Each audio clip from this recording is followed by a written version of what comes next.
Bismillahirrahmanirrahim.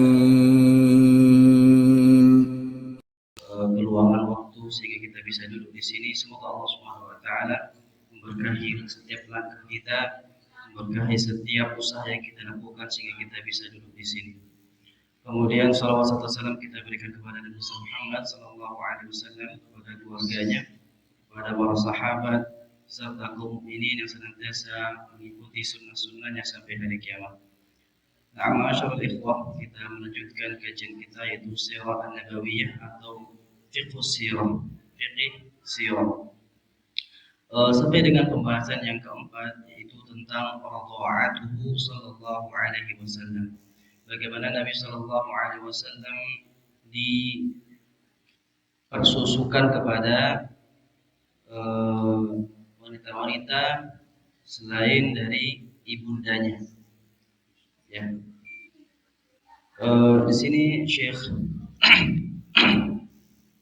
beliau mengatakan, Syekh Zaid Abdul Karim Az-Zaidan, beliau mengatakan ba'da wiladatihi sallallahu alaihi wasallam arda'athu ummuhu Aminatu 3 ayyamin atau 7 ayyam.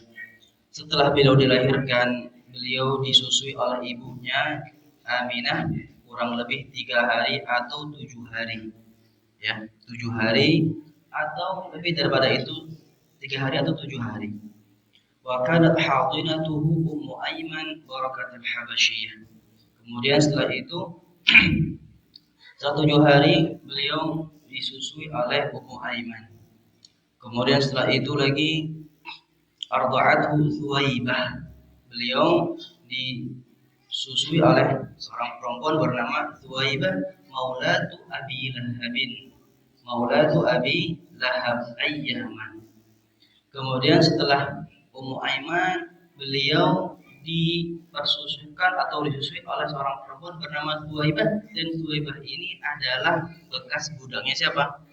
Abu Lahab. Ya, berapa hari? Yaqulu Rasul sallallahu alaihi wasallam arda'atni wa Aba Salamata Thuwaibatu. Yang memberikan aku persusuan atau yang menyusuiku dan juga Abu Salamah. Jadi Nabi dengan Abu Salamah satu saudara sepersusuan. Karena yang menyusui beliau dengan Abu Salamah yaitu Thuwaibah. Ini hadisnya riwayat Imam Bukhari. Kemudian dalam Sahih Bukhari setelah beliau menyebutkan hadis tentang apa? Ar-Radha'ah, tentang persusuan Nabi sallallahu alaihi wasallam, dibawakan sanadnya dari awal sampai dengan dari awal sanad sampai dengan riwayat hadisnya, sampai dengan sahabatnya. Itu hadisnya sahih. Kemudian beliau Imam Bukhari membawakan perkataan Urwah bin Zubair. Urwah bin Zubair. Berkata Urwah bin Zubair radhiyallahu anhu, wa Thuwaibatu maulatun li Abi Lahab wa kana Abu Lahab a'taqaha. Bahwasanya Thuwaibah itu adalah budaknya Abi Lahab dan Abu Lahab dahulu membebaskan dia. Lalu setelah dibebaskan arda'atin Nabi sallallahu alaihi wasallam, dia pun menyusui siapa? Nabi sallallahu alaihi wasallam. Ketika mati Abu Lahab, falamma mata Abu Lahab, uriyahu ba'du ahlihi bi syarti hayyibah. Ketika meninggal Abu Lahab, sebagian keluarga dari Abu Lahab ini dimimpikan, mimpi. Tapi nggak disebutkan siapa di sini keluarganya Abu Lahab ini. Dimimpikan bertemu dengan Abu Lahab. Dan dia ketika itu bisyarri haibah, dalam keadaan yang paling jelek, penuh dengan penyiksaan, penuh dengan azab. Qala lahu madza laqit? Wahai Abu Lahab, apa yang kau dapati? Apa yang kau dapati? Maka Abu Lahab mengatakan, lam alqa ba'dakum. Aku tidak pernah mendapati kebaikan setelah kalian. Setelah aku meninggal ini, meninggalkan kalian, aku hanya mendapatkan keburukan-keburukan, adab dan juga azab. Ghaira anni suqitu fi hadhihi bi'alaqati Thuwaibah. Akan tapi aku diberikan minum pada kali ini dikarenakan aku telah apa? Membebaskan apa? Thuwaibah, membebaskan bekas budaknya yaitu yang bernama Thuwaibah. Nah, hadis ini ya, hadis yang diperselisihkan oleh para ulama. Mereka mengatakan bahwa hadis ini adalah hadis yang apa? Lemah. Karena hadis ini walaupun diriwayatkan oleh Imam Bukhari, disebutkan dalam hadis Al-Bukhari, akan tapi bukan termasuk hadis yang kuat. Karena hadis yang kuat itu atau pernah baca Sahih Bukhari itu yang ada sanadnya dari awal sampai dengan sahabatnya itu disebut hadis yang sahih. Akan tapi sesekali Imam Bukhari membawakan hadis-hadis yang tidak ada apa silsilah sanadnya, disebut dengan mu'allaqat, disebut dengan mursal. Ya. Nah, di sini yang mengatakan ini siapa? Urwah bin Zubair. Ya, Urwah bin Imam Bukhari mengatakan qala Urwah. Tidak disebutkan sanadnya, langsung mengatakan Urwah. Urwah adalah seorang apa? Tabi'in, seorang tabi'in. Dia tidak bertemu dengan Nabi Shallallahu Alaihi Wasallam. Ini kalau kita katakan hadis ini adalah hadis yang lemah. Ya, dari ini diriwayatkan oleh seorang tabi'in dan tabi'in ini tidak bertemu dengan Nabi Shallallahu Alaihi Wasallam. Apalagi dia membahas tentang bagaimana siapa kelahiran atau bercerita tentang keadaan Abi Lahab sebelum Nabi Shallallahu Alaihi Wasallam itu dilahirkan. Dia tidak pernah bertemu dengan Nabi, ya, apalagi waktu zaman Nabi lahir. Nah, dan karena hadis ini ma'asyiral muslimin, hadis ini sering dijadikan sebagai dalil untuk apa? Hadis ini digunakan dalil untuk apa biasanya? Untuk merayakan merayakan kelahiran Nabi Shallallahu Alaihi Wasallam. Ya kan ya? Lihat nih. Ya, nah, Abu Lahab ya, karena Suwaibah mengabari bahwasanya apa? Ponakannya lahir, karena saking senangnya akhirnya apa? Suwaibah dibebaskan. Akhirnya apa? Ketika dia meninggal dunia, dikarenakan bahagianya dengan kelahiran Muhammad, dia saja seorang kafir diringankan adabnya. Maka kita lebih panas lagi untuk apa? Bahagia dan merayakan kelahiran Nabi Shallallahu Alaihi Wasallam. Jadi kita katakan bahwasanya hadis ini adalah hadis yang lemah, walaupun ini disebutkan oleh Imam Al-Bukhari. Tapi tujuan Imam Al-Bukhari ketika menyebutkan hadis ini bukan untuk sebagai apa? Penguat untuk mereka. Karena judulnya adalah apa? Di babnya adalah bab tentang apa? Ar-Rawa'ah, tentang persusuan Nabi Shallallahu Alaihi Wasallam. Tentang persusuan Nabi. Yang di awal hadisnya kuat, yang dengan sanad-sanad yang tadi kita katakan bahwasanya Nabi SAW yang menceritakan aku dan Abi Salamah disusui oleh siapa? Thuwaibah. Itu ada sanadnya sampai dengan Nabi SAW, dengan sahabat dan sampai dengan Nabi SAW. Kemudian beliau menyebutkan beberapa bagian, beberapa hadis, ya, atau perkataan para sahabat atau tabi'in. Tadi kita katakan langsung dari para tabi'in, qala Urwah. Dan ini beliau sebutkan sebagai apa? Sebagai penguat saja. Walaupun hadisnya ini tidak dijadikan sebagai sandaran asli atau dasar. Tidak, ini sebagai penguat. Ya, sebagai penguat apa masalah apa? Bukan masalah murid, masalah bahwasanya Nabi itu yang menyusui siapa? Thuwaibah. Sebagai penguat bahwasanya yang menyusui Nabi adalah Thuwaibah. Dan tidak ada tidak ada ya. Ini hadis ini tahun dari sejak 1400-an belum lah, 1000-an lah ya. Karena kan abad ya 1000-an tahun kita katakan sudah ada lebih dari 1000 tahun hadis ini.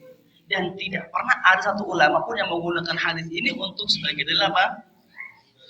perayaan kelahiran Nabi Shallallahu Alaihi Wasallam. Pas akhir-akhir ini saja dijadikan karena tidak ada lagi dalil untuk sebagai buat mereka, akhirnya digunakan hadis ini. Padahal Imam Bukhari memberikan subjudulnya adalah apa? Persusuan. Adalah persusuan, ya. Dan tadi kita katakan ini adalah hadisnya dhaif mursal. Nah, kemudian kalau kita mengatakan bahwasanya hadis ini sahih, kita mengambil, kalau kita katakan bahwasanya hadis ini oke lah, hadis ini adalah hadis yang sahih, maka kita katakan bahwa di sini kegembiraan, ya, kegembiraan siapa tadi? Kegembiraannya si Abu Lahab, ya, itu kan sifatnya apa? Sifatnya natural, sifatnya alami. Bagaimana seorang paman tentu dia akan bahagia dengan kelahiran siapa? Ponakannya. Ya, tentu dia akan bahagia. Ya, dan itu bukan refleks, ya, bukan sebuah bentuk kebahagiaan yang ta'abbudi, yang bentuknya itu bernilai ibadah. Ya kan ya? Tidak ada nilai apa? Ibadah di sana. Sehingga apa? Ya, sehingga tidak bisa dijadikan dalil sebagai amalan tertentu, sebagai untuk melakukan sebuah amalan, sebuah perayaan, ya. Karena dia tidak ada nilai ibadahnya. Sebagaimana orang senang dengan kelahiran anaknya, kita ada ponakan kita lahir, untuk kita akan bahagia, kita akan senang. Sebagaimana Abu Lahab. Kemudian kalau kita katakan hadis itu pun sahih, ya, maka tadi kita katakan tidak ada satu ulama pun yang menggunakan hadis tersebut sebagai dalil adanya, tidak ada memahami seperti kita pahami sekarang. Itu poinnya. Kemudian juga itu adalah mimpi. Apa sebab? Mimpi.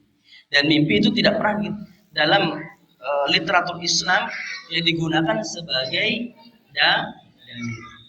Karena siapa yang akan merevisi? Siapa yang akan menghukumi apakah mimpi itu sahih atau tidaknya? Siapa yang akan menghukuminya? Ada penghakiman mimpi? Ada orang yang bisa menghakimi mimpi ini benar atau tidak? Tidak ada, kecuali orang tersebut, kan? Orang tersebut yang mengalami, karena dia mengalaminya, kita nggak tahu benar atau enggaknya.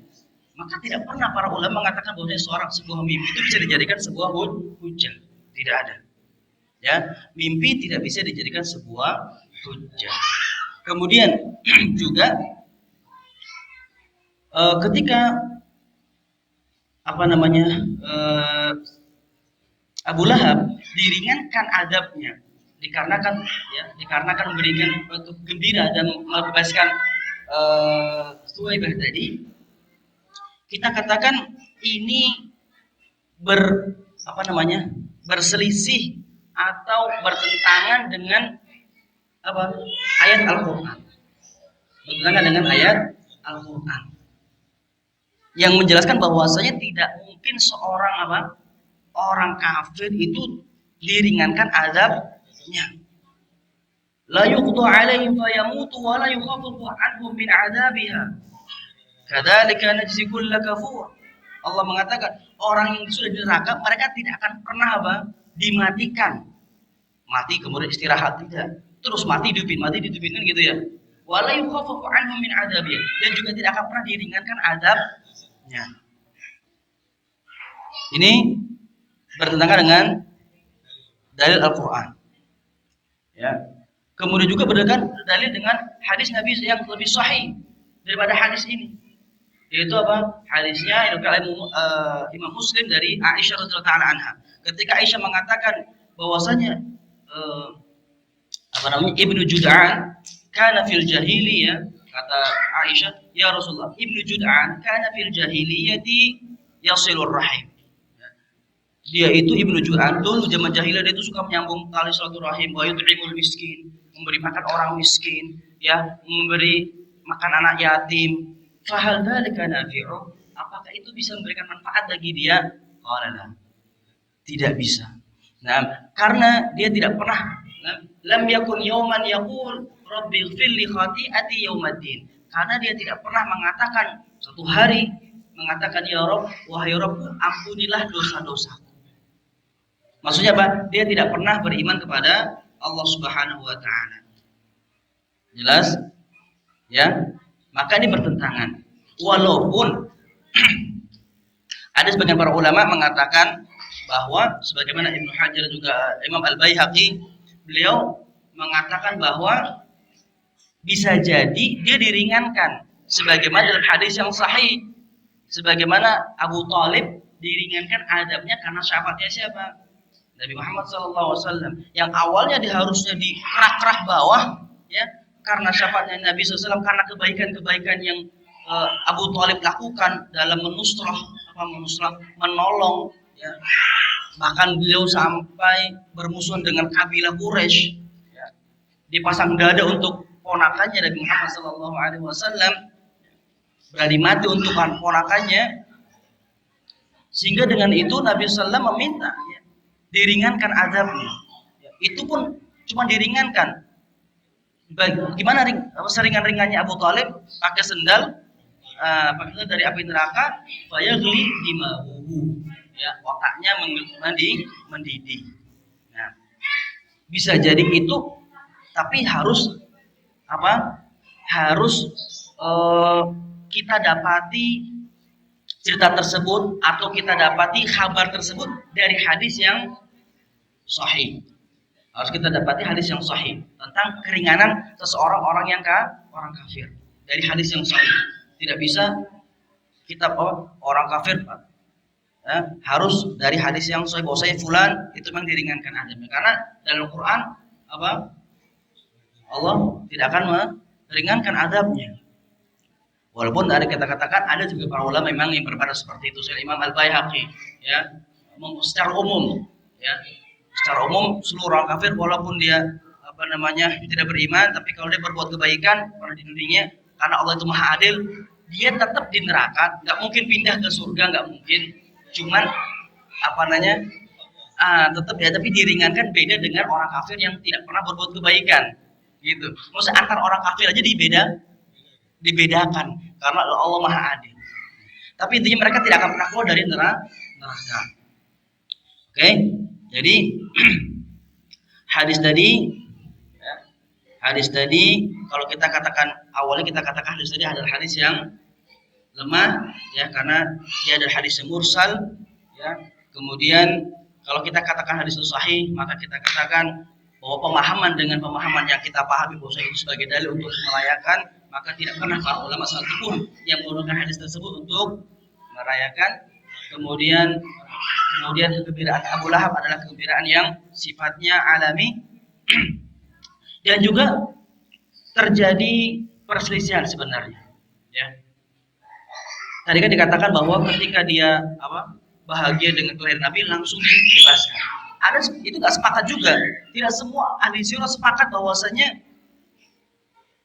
dibebaskannya atau dilepaskannya Thuwaibah itu langsung ketika dengar Nabi SAW dilahirkan, enggak sepakat semua seperti itu. Seperti Imam Abdul Bar, ya, Imam Abdul Bar, beliau dalam sirahnya beliau menyelisih ini, bahwasanya dibebaskannya Thuwaibah itu setelah sekian lama Nabi SAW lahir. Jadi nggak ada kaitannya dengan kelahiran Nabi SAW. Nah, itu juga sebagai poin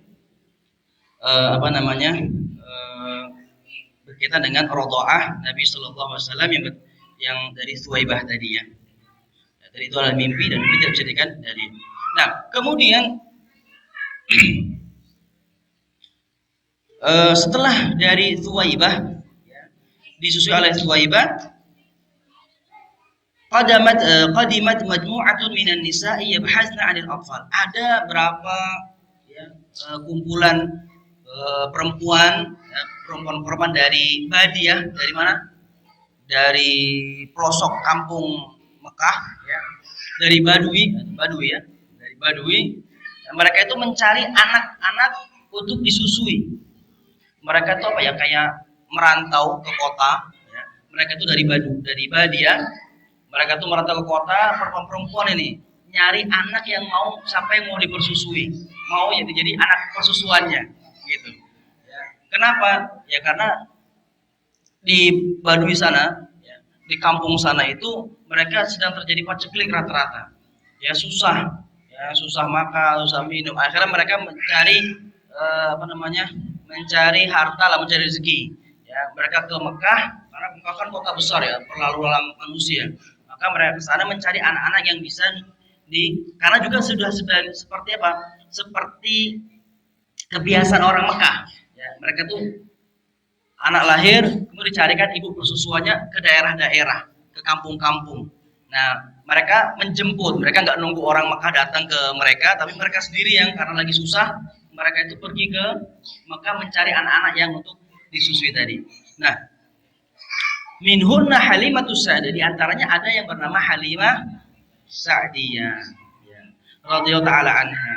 Fa'arada 'alaihinna Rasul alaihi salatu wassalam. Lalu datanglah ibunya dan juga kakeknya, ya, ini menawarkan, ini siapa yang mau, ini anak cucu saya nih, Muhammad, siapa ini yang mau ngambil? Nah, fakunna yarfudna akhdahu idza qila lahunna innahu yatim. Awalnya ayah saya kata ini anaknya yatim, bapaknya sudah meninggal. Enggak jadilah. Kenapa? Ya karena enggak ada duitnya. Kan dia ingin duit ya, ingin ngambil imbalan dari menyusui tadi.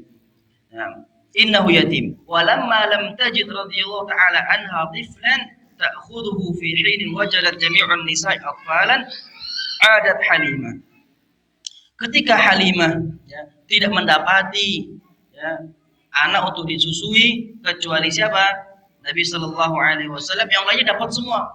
Ya, seluruh wanita itu mendapatkan semua kecuali Halimah. Akhirnya mau nggak mau juga ngambil siapa? Nabi Muhammad Sallallahu Alaihi Wasallam. Ya. Wa akhadathu ma'ah, dibawa. Wa qad warada dzalika fi sahih Muslim isyarata ila hadhihi ar-radha'ah. Jadi terdapat di riwayat Imam Muslim. Wa ba'da mudhi sanataini, setelah 2 tahun berjalan, qadimat bihi ila ummihi wa hi harisatun ala baqaihi ma'aha. Ya, dibawa ke setelah 2 tahun dibawa ke siapa? Ibunya lagi, Aminah. Padahal dia sendiri masih kepingin untuk siapa? Muhammad ini bersama Halimah itu.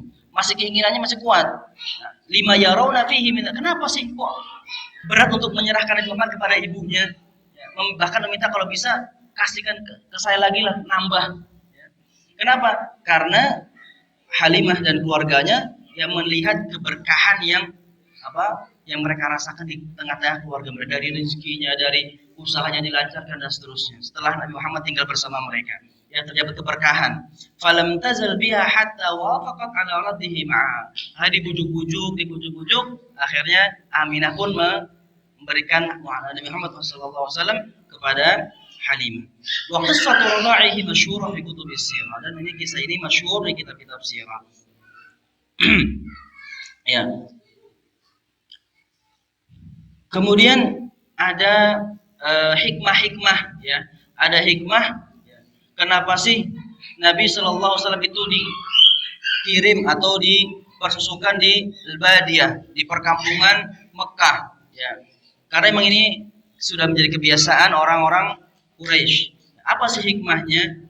Yang pertama adalah di sini disebutkan anna fi radha'ati sallallahu alaihi wasallam fil badiyati ba'idan 'anil Madinah tajannuban lil awbi'ah. Pertama, ya, ketika disusukan kepada orang-orang yang mereka tinggal di Badiyah yang jauh dari kota Mekah, ya, jauh dari Madinah itu Madinah kota. Al-Madinah itu kota. Ya, bukan kalau di sini sebutkan anil Madinah, bukan Madinah yang sekarang ada Madinah. Bahasa Arab kalau dibilang Madinah Pekanbaru berarti kota Pekanbaru. Ya. Nah, ba'idan anil Madinah, jauh dari kota Mekah maksudnya. Ya. Kenapa? Tajannuban lil awbi'ah, karena sebagai bentuk untuk menjauhi preventif, ya, menjaga dari bau awbi'ah, wabah, dari banyak penyakit dari Mekah kan, karena mereka itu lalu lalang seluruh manusia lewat situ, dari Yamannya lewatnya Mekah, dari Syamnya lewat Mekah, ya, takutnya terjadi banyak penyakit menular atau banyak penyakit, ya, imunnya nggak kuat gitu kan, ya. Maka diarahkan, di bawah untuk di Badiah, di perkampungan kota Mekah. Nah, wastifadatu min manakhil badiyati sihhi, dan agar anak kecil tersebut, ya, seorang anak kecil itu bisa mengambil apa? Kesehatan yang lebih bagus lah di daerah itu. Cuacanya, hawanya, ya, udaranya, itu diantaranya. Kemudian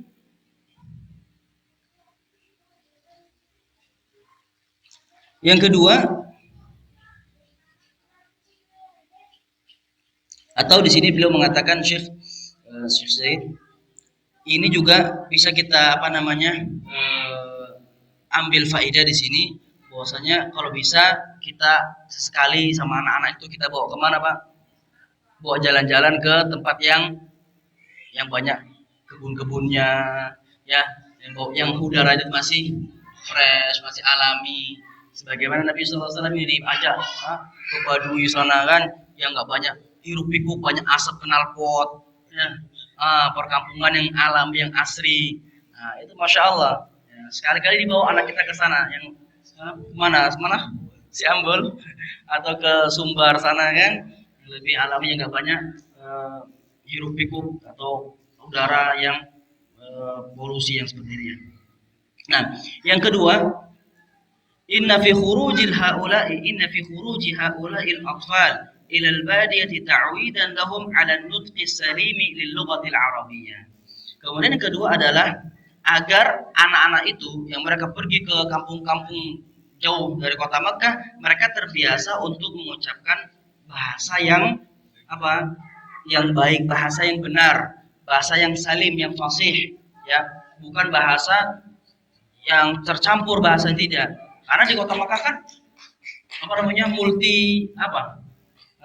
multi rasa, ya, banyak manusia di sana, ada dari Syam, dari Persia juga, kadang mereka melewati itu, jalur perdagangan, maka banyak lisan itu sudah banyak yang terkontaminasi, ya. Bahasa kita pun kayak gitu kan, ya, kalau di daerah bahasa Jawanya masih halus banget, ya kan, masih bisa bahasa halusnya, ya kan. Tapi kalau sudah ke kota udah nggak bisa lagi bahasa halusnya. Nah, ini agar menjaga bahasa mereka. Makanya bahasanya Nabi Muhammad SAW itu yang paling fasih. Ya, karena beliau tinggal di Badiah. Wa himayatan lahum minal lahni fiha, dan sebagai penjagaan agar mereka tidak banyak kesalahan ketika berbicara bahasa Arab. Wa hadha yadulluna ala madah timami haula'il qaum bi lughatihim al-lughatal arabiyyah. Ini menunjukkan bahwasanya mereka itu sangat memperhatikan bahasa mereka. Ya, mereka sangat memperhatikan bahasa mereka itu bahasa Arab. Nah, ini juga sebagai pelajaran bagi kita, kata beliau, al-muhafadzatu 'ala al-lughatil arabiyyah. Ini juga sebagai pelajaran bagi kita agar kita berusaha muhafadzah, menjaga bahasa Arab. Kita mau pelajari bahasa Arab. Ya, karena karena bahasa Arab adalah bahasanya apa? Al-Qur'an, dan juga bahasanya Nabi Shallallahu alaihi wasallam. Bagaimana para ulama salaf dahulu, mereka menyemangati, ya, mereka menganjurkan, bahkan mewajibkan untuk mempelajari bahasa Arab. Sebagaimana mereka juga menganjurkan untuk kita memahami sunnah. Bahkan Umar bin Khattab pernah menulis kepada Abi Musa al-Asy'ari, ya,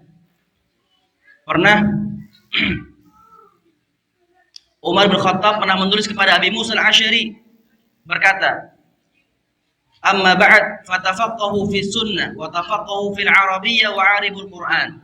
Kata Umar bin Khattab kepada Abi Musa al-Asy'ari, tafaqahu, suruhlah orang-orang Mesir, tafaqahu, mereka itu apa? Bertafakuh dalam sunnah Nabi sallallahu alaihi wasallam, hadis-hadis Nabi, dan juga mereka bertafakuh dalam bahasa Arab, wa 'aribul Qur'an, dan i'rabkan Al-Qur'an. Fa innahu Arabi. Bahkan Umar bin Khattab ini pernah menyuruh Abi Musa al-Asy'ari untuk Abi Musa al-Asy'ari kalau bukan di Mesir, Abi Musa itu adalah Amr bin As. Abi Musa al-Asy'ari kalau tidak salah mungkin di daerah mana beliau, di Yaman, ya. Yaman beliau, gubernur di Yaman kalau salah. Bahkan suatu ketika Abu Musa al-Asy'ari, ada di sini, Abu Musa al-Asy'ari beliau pernah menyuruh penulis surat untuk membuat surat kepada Umar bin Khattab di Makkah atau di Madinah. Penulis ini salah. Min Abu Musa, min Abu Musa, dari Abu Musa. Tapi kalau setelah min itu biasanya jadi ya min Abi Musa. Harusnya gitu. Cuma dia salah nulis. Min Abu Musa. Akhirnya Umar bin Khattab memberikan surat balasan, ya. Suruh apa? Suruh dipukul tuh penulis. Penulis suratnya dipukul karena salah gitu aja. Itu karena mereka saking apanya? Saking ingin menjaga bahasa Arab itu keasliannya, saking ingin menjaga keaslian bahasa Arab. Bahkan Syekhul Islam Ibnu Taimiyah rahimahullah, fa inna nafsal lughatil arabiyyah min ad-din. Bahwasanya bahasa Arab itu sendiri adalah dari agama. Wa ma'rifatuha fardun wajib, dan mengetahui bahasa adalah suatu kewajiban. Fa inna fahmal kitabi wa sunnati fardun wajib. Memahami Al-Qur'an, memahami sunnah adalah suatu kewajiban dan tidak mungkin dipahami kecuali dengan memahami bahasa Arab. Dan sesuatu yang wajib tidak akan mungkin sempurna, ya, kecuali dengan suatu yang wa ma la yatimul wajibu illa bi fa huwa. Apabila suatu yang wajib itu tidak akan sempurna kecuali dengan mendatangkan hal tersebut, maka wasilah itu pun akhirnya menjadi sebuah yang wajib. Pemahaman Al-Quran dan Sunnah wajib itu diminta, tapi kita cara memahaminya nggak mungkin kecuali dengan apa? Belajar bahasa Arab. Maka wasilah ini pun ujung-ujungnya akhirnya menjadi sebuah yang wajib. Kenapa? Karena untuk sesuatu yang wajib, yaitu memahami Al-Quran dan Sunnah Nabi Sallallahu Alaihi Wasallam. Nah, itu banyak di sini juga menjelaskan tentang keutamaan bahasa Arab. Nah, kemudian faedah berikutnya, ada belum kan?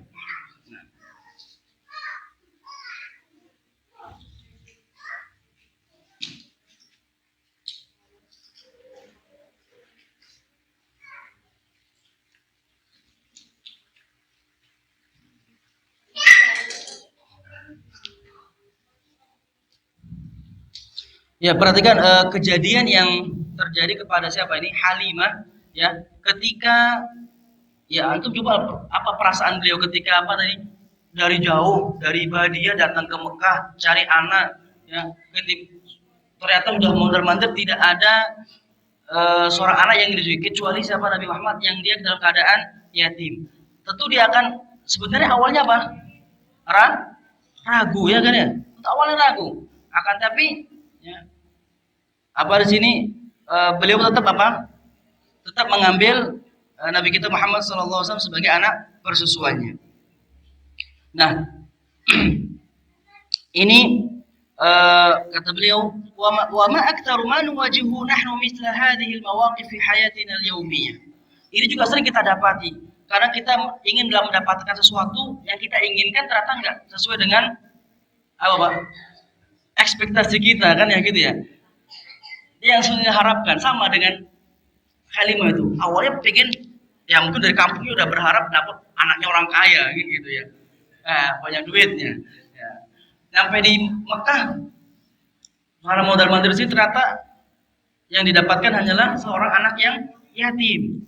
Nah, kata beliau, ini yang kita juga sering dapati keadaan seperti ini, posisi seperti kita sering dapati.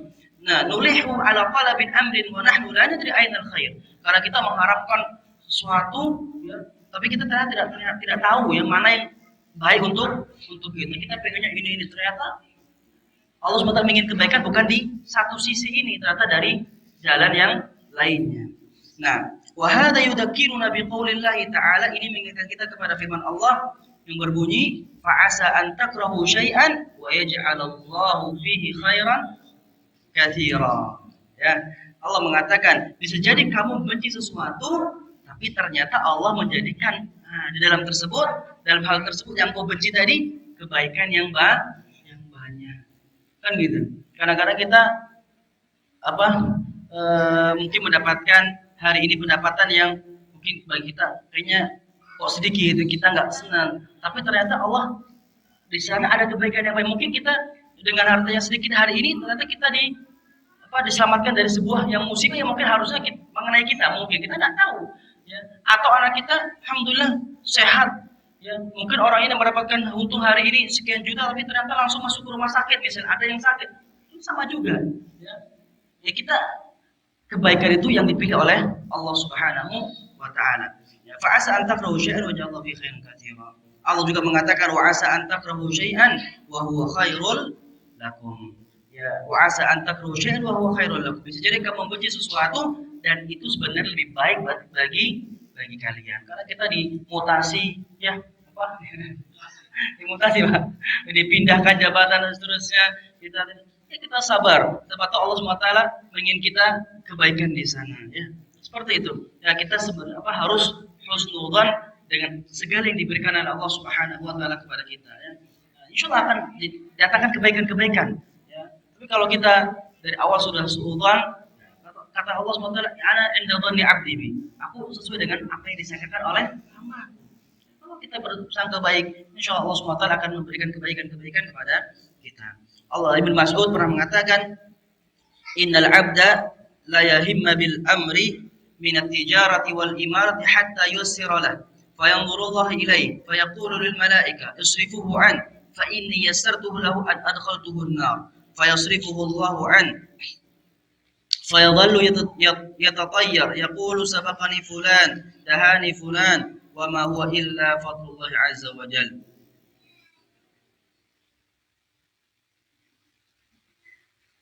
Nah, seorang hamba dia berkeinginan ya untuk sukses dalam tijarahnya, perdagangannya, dalam membangun niaganya. Hatta yuassiralah. Bahkan hampir mendapatkan itu. Hampir mendapatkan keinginannya.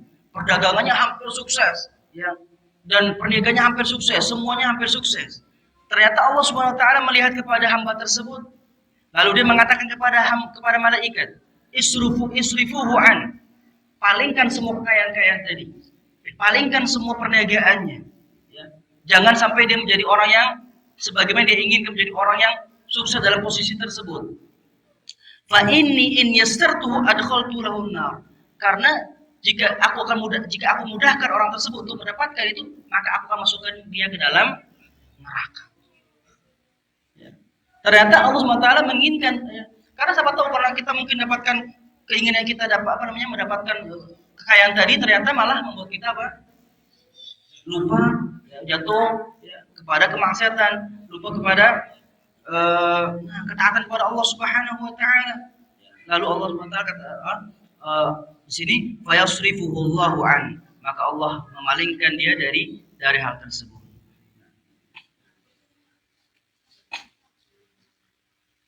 Wa min lutfillahi bi ibadihi annahu yuqaddiru arzaqahum. Di antara rahmat Allah Subhanahu wa taala kepada hambanya yaitu Allah membatasi rezeki hambanya sesuai dengan apa? Sesuai dengan ilmu Allah Subhanahu wa taala, sesuai dengan ilmu Allah dan sesuai dengan kemaslahatan bagi hamba tersebut, bukan sesuai dengan keinginan hamba. Ya, di antara rahmat Allah Subhanahu wa taala kepada hambanya, kepada kita, Allah sudah menentukan batasan rezeki kita. Ya, sesuai dengan pengaturan Allah dan juga sesuai dengan maslahat bagi kita, bukan sesuai dengan keinginan kita. Kalau kita enggak ada keinginannya ya tentu tinggi terus. Ya. Akan tapi kenapa kok itu yang diinginkan oleh Allah Subhanahu wa taala kepada kita. Ya, karena ada maslahat bagi kita. Walau basatallahu rizqa li'ibadihi labaghaw fil ard walakin yuqaddiru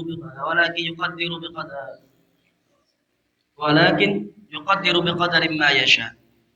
Ya, kalau seandainya walau basatallahu rizq, kalau seandainya Allah Subhanahu wa taala membentangkan rezeki kepada seorang hamba, labaghaw fil ard, bisa jadi dia akan membuat kerusakan di muka bumi, membuat lupa diri.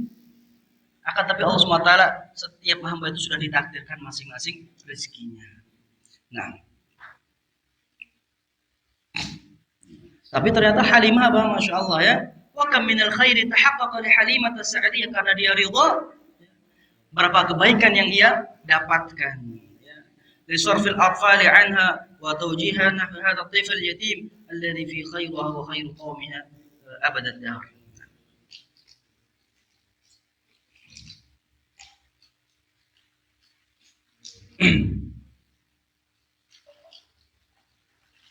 Nah, kemudian di sini beliau mengatakan jika tadi yang di awal tadi hadisnya Abi Lahab tadi kan ya, hadis Abi Lahab kalau kita katakan bahwasanya hadisnya adalah apa namanya sahih ya, minimal kita bisa ambil faidah di situ, tapi bukan faidah untuk apa tadi?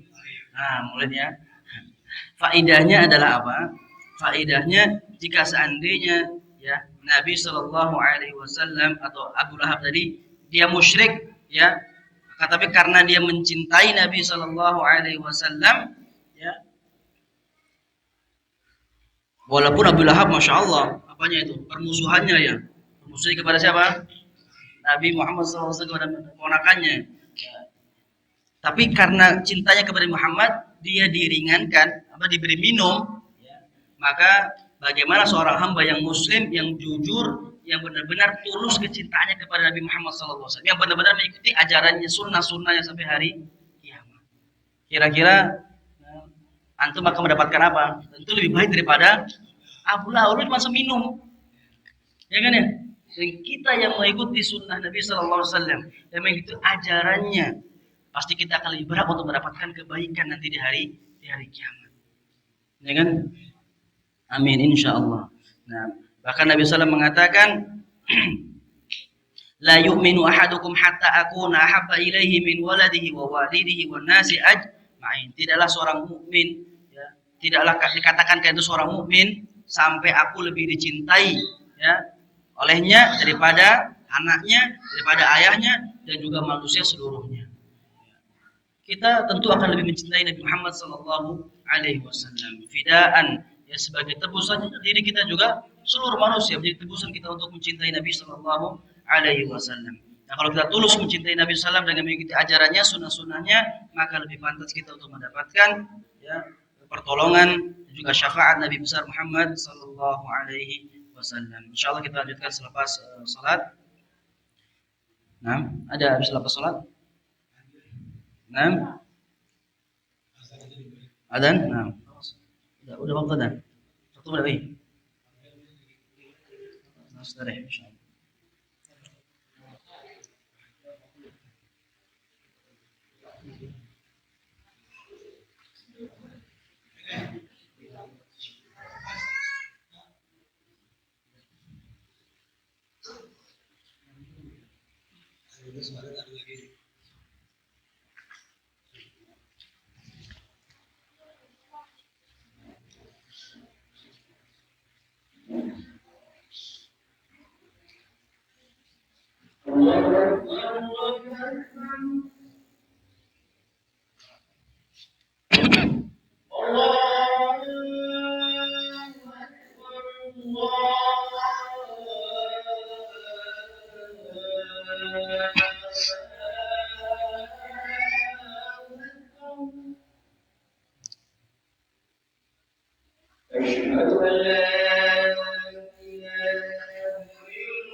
حي على الفلاح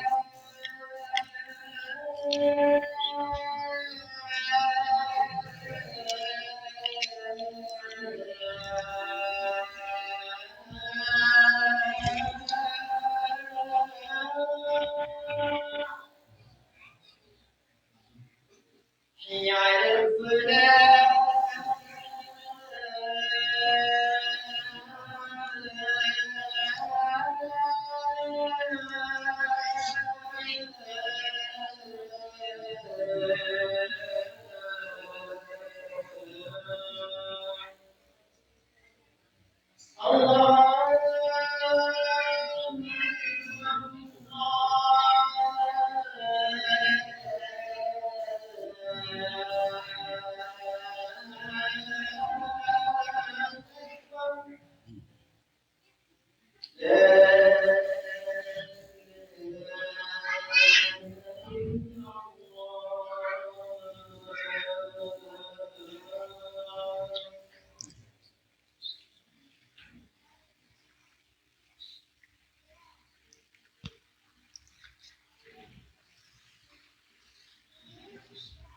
Nah, kita lanjutkan sedikit. Insyaallah tidak lanjut sampai sisa. Jadi mencintai Nabi Muhammad SAW itu memiliki apa? Kedudukan di sisi Allah Subhanahu Wa Taala. Ya. Bagaimana Abu Lahab, kalau kita lihat hadisnya adalah hadis yang la ba'sa bihi, yang tidak apa-apa, ya. Tapi bukan sebagai dalil untuk membolehkan perayaan Maulid Nabi Shallallahu Alaihi Wasallam. Maka kita bisa ambil suatu faedah di situ, bagaimana kedudukan kecintaan kepada Nabi Muhammad SAW atau cinta kepada Nabi Muhammad SAW itu memiliki kedudukan yang agung, yang tinggi di sisi Allah. Bagaimana Abu Lahab diringankan atau diberikan minum oleh Allah Subhanahu Wa Taala ketika di neraka. Nah, wa idza kana Abu Lahab ma'a syirkihi juziya bi farahihi bir Rasul wa rada'atihi lahu min thuwaiba bi hadzal jaza.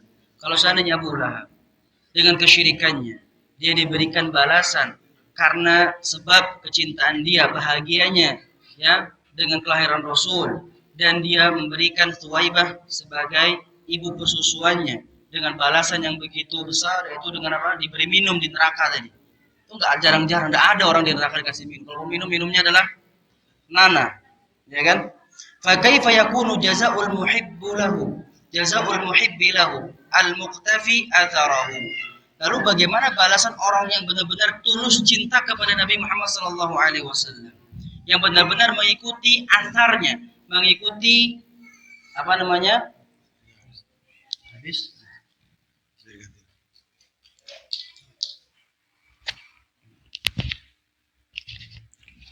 Al-muqtafi atharahu, yang mengikuti atharnya, mengikuti jejaknya, mengikuti sunnah-sunnahnya, yang mengikuti ajaran-ajarannya setiap keadaan, setiap keadaan kita, ya. Setiap keadaan kita yang kita ikuti adalah Nabi Muhammad SAW.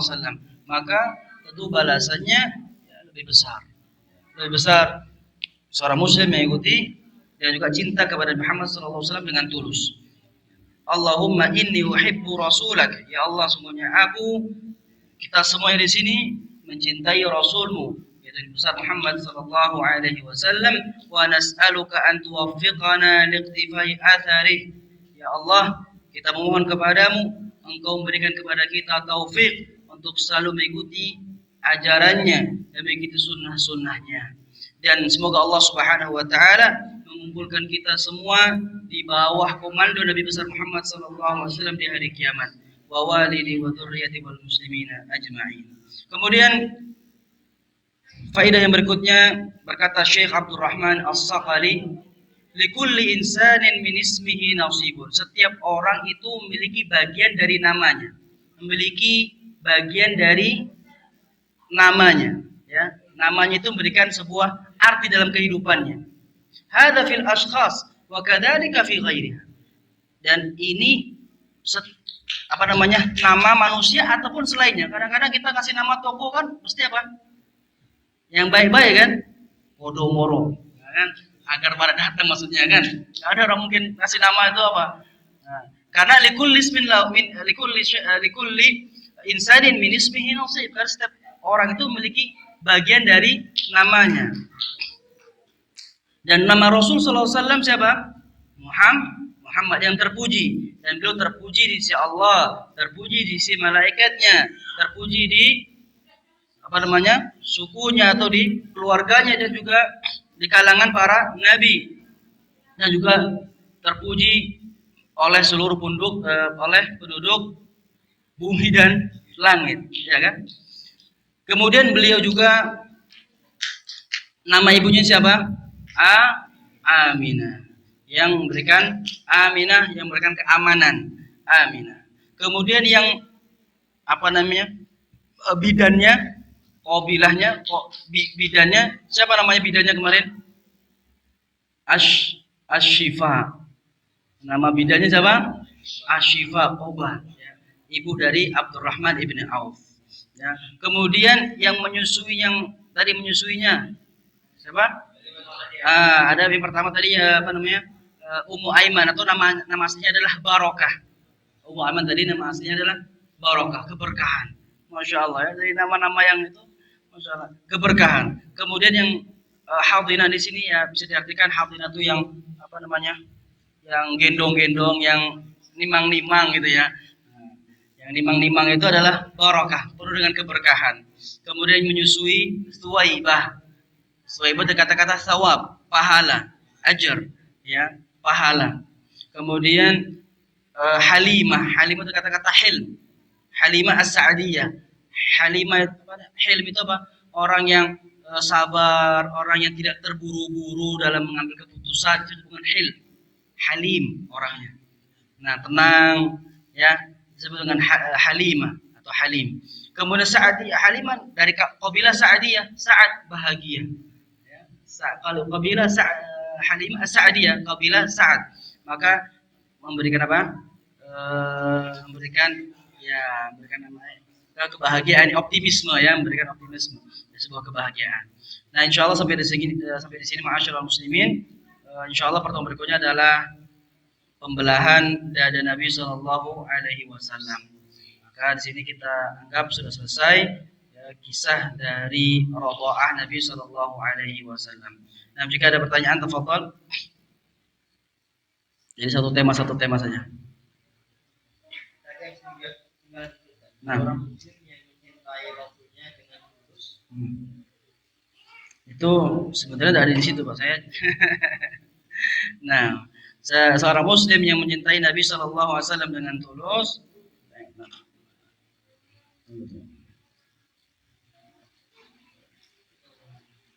Nah, entah deh tunggu Pak sebentar. Fakaifa bi muslim ya, bagaimana seorang muslim, ya, bagaimana balasan seorang yang benar-benar mencintai dengan tulus Nabi Shallallahu Alaihi Wasallam, mengikuti asarnya, mengikuti ajarannya, mengikuti sunnah-sunnahnya di setiap keadaannya. Tentu akan mendapatkan apa? Pahala yang lebih besar oleh Allah Subhanahu Wa Taala. Ya, seperti itu.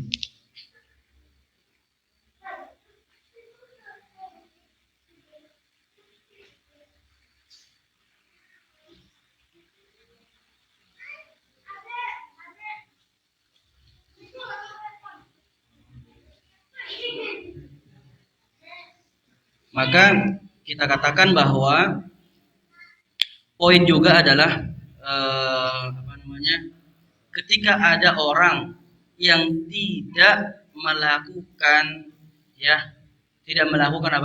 perayaan Maulid Nabi Sallallahu Alaihi Wasallam, ya, jangan dikatakan dia menolak hadis yang ada dalam Sahih Bukhari, karena dalam Sahih Bukhari bukan semuanya sahih. Yang sahih itu yang dari ada sanadnya itu sahih. Tapi Imam Bukhari dalam Sahih Bukhari kadang-kadang membawa mu'allaqat. Ada hadis-hadis yang mu'allaq di sana yang tidak disebutkan hadisnya. Maka kadang-kadang sebagian ulama membuat menyendirikan namanya mu'allaqat Imam Bukhari, mu'allaqatil Bukhari, disendirikan. Nanti mereka menghukumi hadis-hadis mu'allaq dari Imam Bukhari tadi. Kadang sahih, kadang dhaif, seperti itu. Ada marasil, ada mursal-mursalnya. Intinya itu adalah hadis-hadis yang terputus sanadnya. Nah, kadang-kadang Imam Bukhari membawakan itu sebagai penguat. Nah, hadisnya sahih juga sebagai penguat. Kadang-kadang ada Imam Bukhari hanya membawakan sebagai pembanding saja. Ini hadis yang sahih, ini hadis yang tidak sahihnya itu ini gitu. Nanti orang datang setelah beliau, dia akan memisahkan sendiri.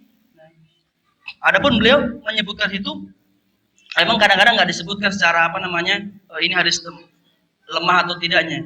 Dibiarkan nanti, biarlah dia datang dengan dengan ilmunya, dia akan sendiri akan memilah-milahnya. Seperti itu. Kalau Lu'lu'ul Marjan sahih semuanya. Sahih semuanya. Itu tidak ada yang itu kan pakai sanad semua itu. Lu'lu'ul Marjan. Nah, Al-Lu'lu'ul Marjan fi mattafaqa alaihi syaikhan. Nah, itu namanya Lu'lu'ul Marjan yang disepakati oleh Imam Bukhari juga Imam Muslim.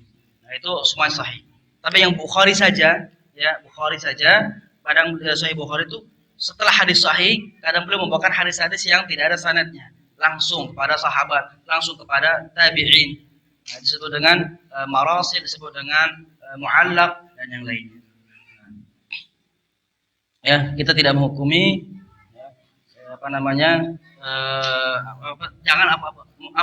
kita jangan dihukumi, ya. Karena orang seperti itu kan, kamu mau nolak hadis ini, lihat hadis ini, ya, hadis ini hadis Sahih Bukhari ini, di Sahih Bukhari, kitab Sahih Bukhari, kamu mau nolak ini aja bahagia dia nih, kamu nolak hadis sahih dalam, akhirnya kita dibilang tidak percaya dengan Sahih Al Bukhari.